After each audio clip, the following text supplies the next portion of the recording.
Assalamualaikum warahmatullahi wabarakatuh. Saya Muhammad Syarul Rahmat dari PDK 5C. Di sini saya akan meresume tentang materi manajemen sistem dan administrasi olahraga. Yang pertama, apa sih manajemen itu? Menurut Duff dan Mersik tahun 1998 mengarahkan manajemen sebagai proses pencapaian dari target organisasi secara efektif, efisien melalui perencanaan, pengorganisasian, kepemimpinan dan pengontrolan sumber daya organisasi.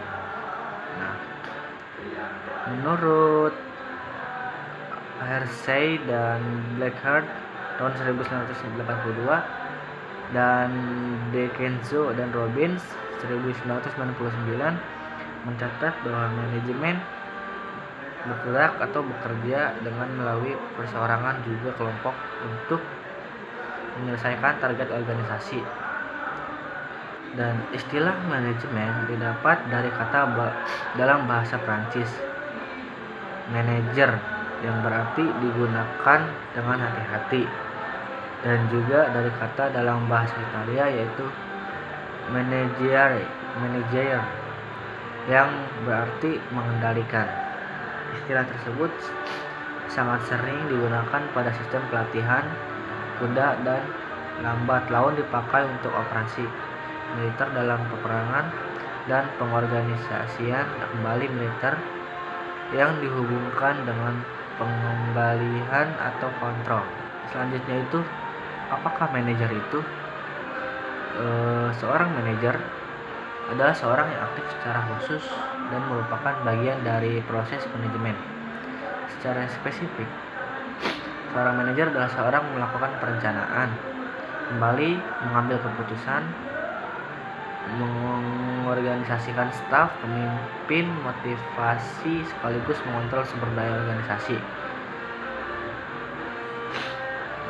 Manajer dapat merupakan seorang guru pendidikan jasmani, pelatih olahraga, direktur olahraga, komisaris liga, general manager dari sebuah tim profesional, direktur klub kesehatan, direktur klub golf, manajer dari country club, manajer pusat kebugaran, dan lain-lain dan sebagainya.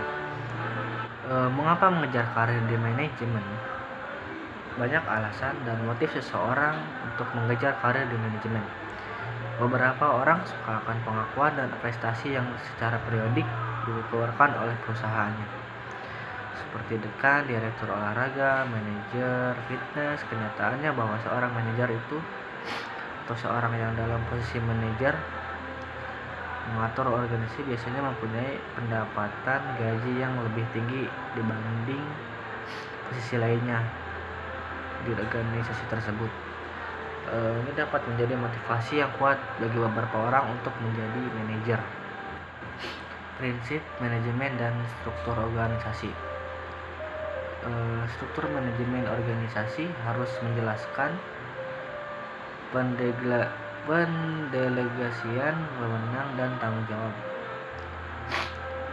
Manajemen harus mendelegasikan sebagian kewenangannya untuk individu yang bertanggung jawab. Ini kekuasaan dan tugas yang terkait harus ditetapkan secara jelas untuk menghindari tumpang tindih wewenang.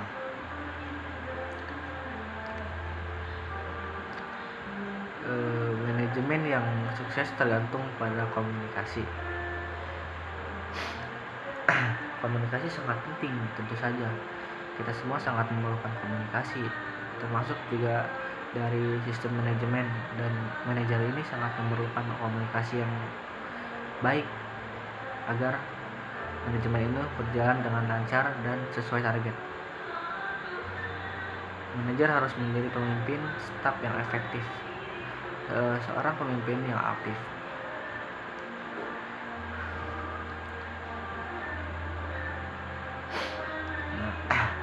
Terus selanjutnya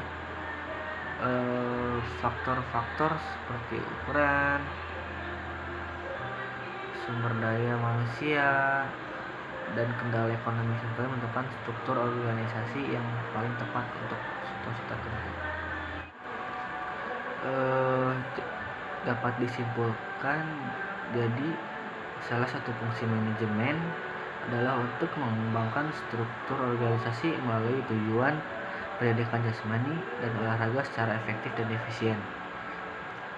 Tujuan pendidikan jasmani adalah dan olahraga yang akan dicapai adalah kebugaran fisik, keterampilan motorik, kognitif, dan perkembangan efektif sosial emosional. Pendidikan fisik dan tujuan olahraga melalui fisik adalah vital untuk unit pendidikan yang harus hadir untuk benar-benar mendidik seluruh individu. Selanjutnya ada administrasi olahraga. Menurut Profesor Prajudi Atmosudirjo, Lembaga Administrasi Negara membedakan administrasi dalam dua pengertian, yaitu administrasi dalam pengertian sempit dan administrasi dalam pengertian luas. Dalam artian sempit, ini dimaksud ditinjau dari lingkup kerja yang sempit, yaitu hanya berkisar pada kegiatan tata usaha kantor, office work, seperti tulis menulis, pengetikan surat menyurat, termasuk menggunakan komputer, agenda, kearsipan, pembukuan, dan lain sebagainya. Sedangkan administrasi dalam pengertian luas yaitu ditinjau dari 3 sudut, yaitu proses, fungsi, dan tugas. Yang kedua itu ada motivasi untuk mengembangkan kinerja yang baik. Organisasi dibutuhkan niat dan pengembangan suatu motivasi kerja yang tinggi. Menurut Stephen P. Robbins dan Timothy Judge mengemukakan bahwa motivasi sebagai proses menjelaskan intensitas, arah, dan ketekunan seorang individu untuk mencapai tujuannya. Sementara motivasi umum berkaitan dengan usaha mencapai tujuan apapun, namun pada pembahasannya dipersempit dan diperfokus pada tujuan pencapaian organisasi untuk mencerminkan minat kita terhadap perilaku yang berhubungan dengan pekerjaan. Dapat disimpulkan bahwa administrasi adalah suatu kegiatan yang dilakukan secara teratur untuk memudahkan pelaku atau manajer dalam menyusun atau memanajemeni perusahaan yang dimilikinya. Yang selanjutnya itu ada manajer. Manajer merupakan orang yang berusaha mencapai tujuan maupun keberhasilan melalui usaha dan kemampuan orang lain. Tugas penting manajer adalah bekerja dengan melalui orang lain, memadukan dan menyimbangkan tujuan, menetapkan prioritas yang perlu didahulukan. Kegiatan manajer secara pribadi, dia berkegiatan pengaturan waktu, pengembangan karir, dan keterlibatan dalam hidup. Yang selanjutnya itu ada kinerja. Kinerja itu menurut Debra L. Nelson menyatakan bahwa kinerja seorang itu dapat dilihat dengan hasil yang dicapai.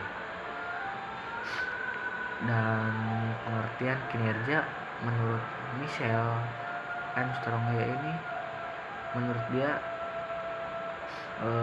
menyatakan bahwa kinerja itu bukan hanya hasil akhir yang dilihat, melainkan kita bisa melihat proses kinerja itu dengan melihat bagaimana orang mencapainya.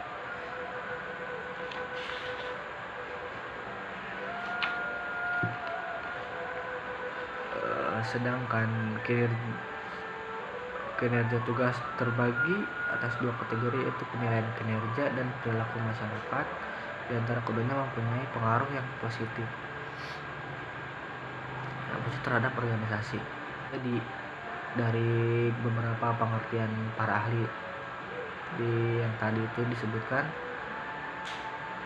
dapat disimpulkan bahwa kinerja adalah kombinasi antara usaha, kemampuan, keterampilan, dan pengalaman yang dan dicapai seorang dan tidak terpisahkan dari kepuasan.